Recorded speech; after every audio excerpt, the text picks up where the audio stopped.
Digital એરેસ્ટને લઈને CID ક્રાઇમે મોટી કાર્યવાહી કરી છે। એક આરોપી પકડાયો છે જે ચાઇનીઝ ગેંગ સાથે સંકળાયેલો હતો અને ડિજિટલ એરેસ્ટ થકી લોકો સાથે છેતરપિંડી આચરતો હતો। મોટી સફળતા મળી છે ક્રાઇમ બ્રાન્ચને। હાલ તો ₹55 લાખના ડિજિટલ એરેસ્ટ કેસમાં 2 આરોપી પકડાયા છે।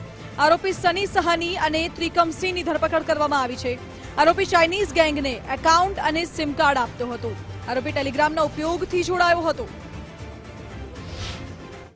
અત્યારે ટેલિગ્રામ ઉપર ઘણા બધા એવા ગ્રુપ્સ ચાલતા હોય જેમાં ચાઇનીઝ ગેંગ્સ છે જે ઇન્ડિયન અકાઉન્ટ્સનો આપણે માનતા હોય છે કે ભાઈ તમારી પાસે ઇન્ડિયન અકાઉન્ટ છે, તો એ લોકો એવા 1-2 કોન્ટેક્ટ પોઈન્ટ ઇન્ડિયામાં રાખતા હોય જે એમને અકાઉન્ટ આપી દે અને મોબાઈલ સિમ આપી દે।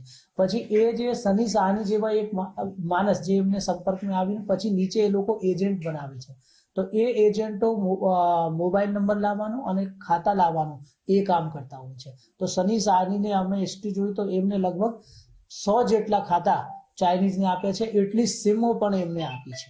સની સહાનીને દરેક ખાતા ઉપર જેટલું ટર્નઓવર થાય એમાં લગભગ 2% રૂપિયા એમને મળતા હતા।